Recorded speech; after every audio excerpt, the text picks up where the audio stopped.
자, 이재명 대표에 대한 사법 리스크 일정.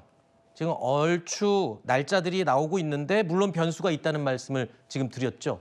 그렇다면 윤석열 대통령에 대한 탄핵 심판의 일정도 변수가 있을까요? 있습니다.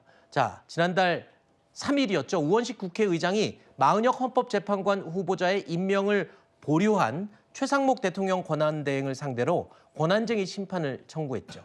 오늘 오전에 헌법재판소가 재판관 전원 일치로 이 마은혁 후보자를 임명하지 않는 건 국회 고유 권한을 침해하는 것에 해당한다라면서 인용 결정을 내렸습니다. 그러니까 마은혁 재판관을 임명해야 된다라는 결정을 내린 거죠.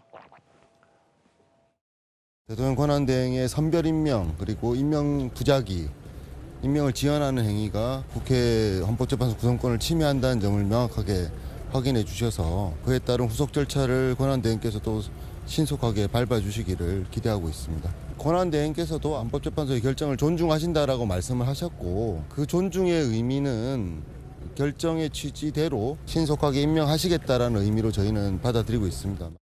대리인 측에서 나올 수가 없고요.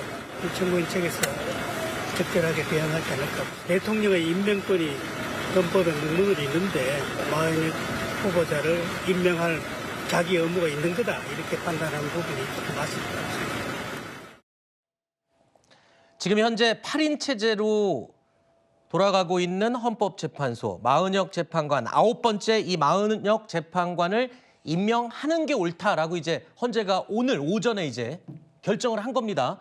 남은 건 이제 최상목 권한대행이 임명을 해야 되고 그리고 또 한 가지 이 마은혁 재판관이 9인 체제에 참여를 해서 탄핵 심판에 관여를 하겠다라는 거를 또 수용을 해야 되거든요. 그렇게 되면 인수인계라든가 수용을 한 다음에 인수인계를 받는 과정의 시간이 최소 한 달 정도 걸린다고 해요. 이렇게 되면 또 탄핵 심판의 일정에 변수가 되는 게 아니냐, 지금 그런 상황이잖아요.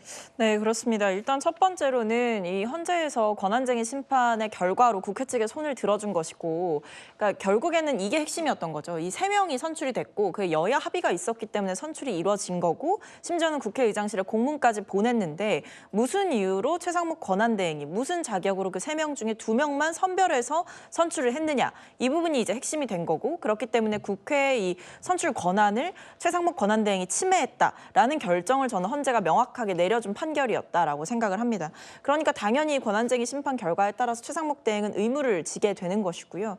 근데 이것과 별개로 이 마은혁 후보자가 그렇다면 이 탄핵 심판 과정에 그동안은 이 변론기일이 수차례 진행되는 동안 당연히 참여하지 못했고 이제 평의도 본격적으로 시작이 됐는데 이 과정의 중간에 들어갈 수 있느냐를 봐야 되는 거잖아요. 근데 이게 의견이 분분하긴 합니다만 또 많은 분들이 말씀하시는 걸 보니까 이미 변론이 끝났고 네. 그리고 평의가 시작이 됐기 때문에 이 마은혁 후보자가 참여하지 않는 쪽으로 가지 않겠냐. 그렇기 때문에 결과적으로 본인이 회피를 할 수도 있는 것이고요. 네. 그러니까 본인이 회피를 하게 돼서 참여를 안 하겠다라고 하면 기존 8인의 재판관 체제에서 대통령에 대한 탄핵 심판 결과가 나오게 된다라는 것이 있고, 또 한편으로는 이게 필요적 변론 사건이라고 탄핵 심판을 부르더라고요. 그러니까 우리가 지금까지 이제 수차례 진행된 변론기를 다 보지 않았습니까? 네. 그러니까 서류만으로 진행할 수 없는 재판이라는 거죠. 네. 그렇기 때문에 그동안 변론기일에 참여하지 않았던 이 마은혁 후보자가 아무리 이제 어떤 뭐 서류를 통해서 본다라고 하더라도 이미 최종 선고만을 남겨둔 이 시점에 합류한다고 하는 것이 네. 과연 가능하겠느냐라는 의문이 있습니다. 그러면은 윤석열 대통령에 대한 탄핵 심판 일정은 크게 변동이 없을 것으로 예상된다. 뭐 이런 말씀으로. 저는 이대로 갈 수 있다라고 보고 있습니다. 네, 그렇게 저는 이해를 하겠습니다.